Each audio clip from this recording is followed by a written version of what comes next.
Hello, and welcome to the Monster Painter. This week I take on a bag of ogres. Alright, let's get started and dig into this big bag of brutes. This is always the most fun part of a project like this. It's exciting to see what is in the bag, and it looks like I got a whole bunch of badly painted ogre-y goodness. I'm super excited to rehab this heavyweight pile of mighty warriors for the tabletop. Looks like I got 9 badass ogres and 8 little nublar twerps. A pretty good haul for $20. And now that they're out of the bag, it's time to take a closer look. And here we go. And yes, we definitely get some sloppy paint jobs. Some strange color choices. That blue is really overused with these guys, but and I can't stand that sloppy red gore look. Don't like it at all. But they're not too heavily painted, so it's not going to be too much trouble. There's definitely some repair work. Broken swords and the bannermen all need work. The Nublars have horrendous paint jobs. Oh well. These two guys are going to get special treatments. I got special plans for them, and this guy's going to take a lot of extra work. Oh boy. So, there is a significant problem with this friendly fellow, known as a lead belcher. He was not assembled properly, and there is a big gap on his wrist. I could just ignore it and paint him up, but this gap will always bug me. I could putty up the gap, but the distortion in his arm is also always gonna bug me. So I have no choice but to try and disassemble this big brute. And I really have to hand it to the original owner. He might have rushed his paint jobs, but he glued these goons together really well. So well, I wish I knew which brand of glue he used because I would buy some. Brute force isn't going to work, and I don't want to resort to chemical warfare, so I will have to take a different approach. As every Canadian knows, it's the cold that can really break things. So I'm going to pop our lead belcher into the freezer and see what happens. Now that the freezer has done its work, let's see what we can do with this misaligned cannon wielder. And the ice cold of the freezer has done its work. The glue has frozen and our problematic arm breaks off without any trouble at all. Hooray for that. The arm and cannon have been broken off the body, but they won't just fit back together again and close that pesky gap. The plastic is going to have to be trimmed down so that everything fits together nicely. Going slow, being mindful both of the sharp tool and how much plastic is being removed is the way to go. It's just a little patience to get the job done. Now, for some crazy reason, I went back to the same local game store, the Sword and Board, located here in Toronto, where I purchased the initial bag of ogres. I spent another $20, but on just one ogre, one big, bad, metal ogre who looks so fun I couldn't resist him. Because, you know, sometimes impulses are hard to resist. Anyway, if I'm going to get him finished, he's got to get out of the bag and added to the project. So with that, I have this group of goons plus the new guy that need repairs. So it is time for the glue and the pins. And there is no getting around the need to pin this stuff. All of the breaks are at delicate spots that don't stand a chance of holding together without a metal pin in them. So I go at them with the hand drill, prepping them for the pinning and the gluing. Now, one of our brutes has lost his sword entirely, nowhere to be found. So I'm going to re-equip him with a great big shield from out of the bits bin, some kind of GW shield, I don't remember.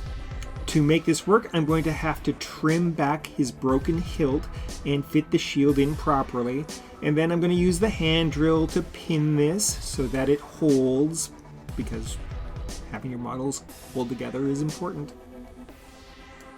Alright then, I have glued the pin to the main part of each model and let all of that set. Now I will trim down the pin. In this case, the pins are old staples because I couldn't find my spool of wire due to my incredibly good organization. I will add a little more glue and fit the errant piece back together, and bang! One of the most satisfying parts of the project. There is nothing like seeing a broken old miniature repaired and ready for a new paint job and a new tabletop career. And here's a quick look at our newly rearmed monster men. They are heavily armed. They have scary standards. And most importantly, their hands firmly attach to their arms. Now for the real fun, slapping the paint on. This first step will be to dry brush on some portrait pink to all that flesh. The original paint job will make a good base coat. The dry brushing will bring out all that detailed modeling that was looking rather flat, and it will also cover up those sloppy blue tattoos the goons were sporting. This is going to take them a long, long way to looking finished. I will repeat the process on most of the horde, and they are really starting to come together. I will use a simple solution for all the ogre footwear. Just a nice dense wash of black will sort out all those shoes. A good portion of our ogres are wearing flat blue trousers. I will add a dry brush layer of a lighter blue, a mix of unbleached titanium and cerulean blue. This will bring out the forms and details and sort out all those pants lickety-split. Now on to all that sloppy painted on gore. A couple of layers of iridescent white mixed with Payne's gray, and boy does that feel better. So this is the point in the video where linear consistency starts to break down as I desperately try to finish up all the details on these big blokes.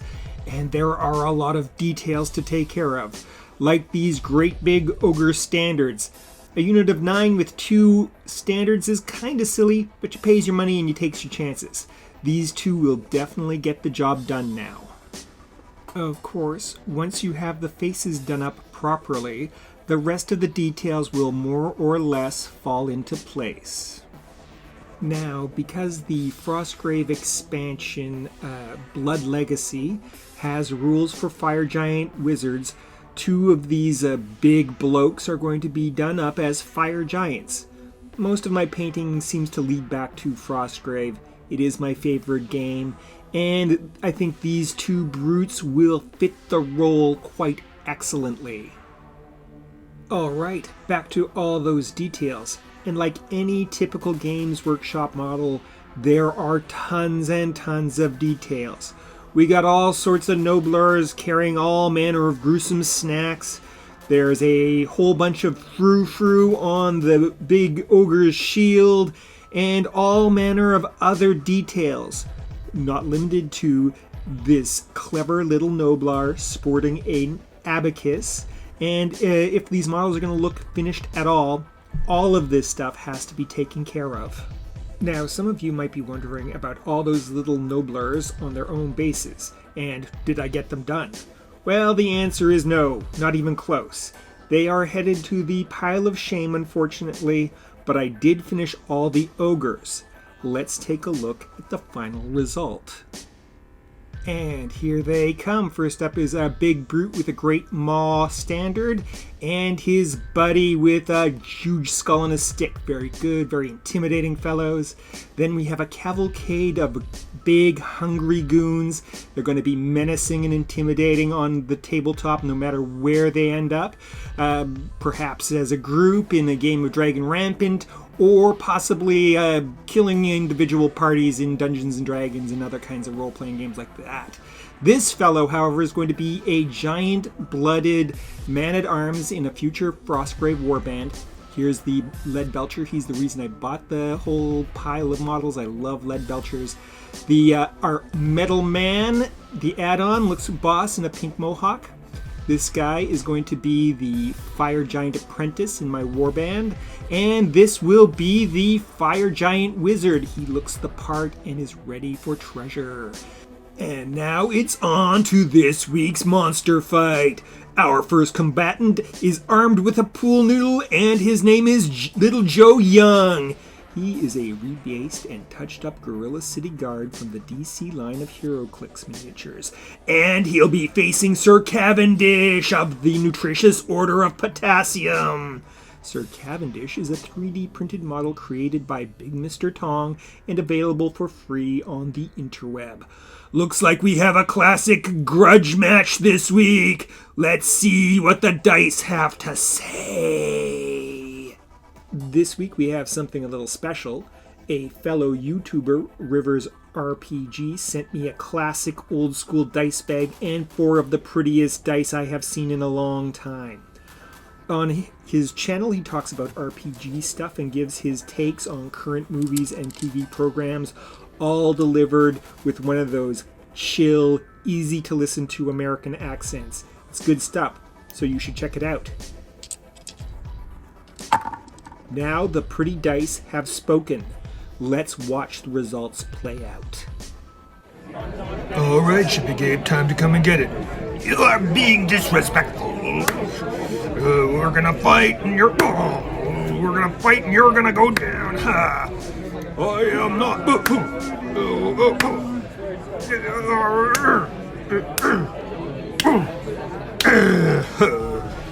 Banana has won. Nutrition. And in a surprising reversal of the natural order, Sir Cavendish has defeated Little Joe Young. Yes, quite a shocker, but will our Knight of the Nutritious Order of Potassium fare as well when he has to face the mighty Big Joe Young? Next week on The Monster Painter, Dave and I take a look at the Lurker Pack expansion for Alter Quest by Blacklist Games. Remember to like, comment, subscribe, and ring the bell. Ring the bell.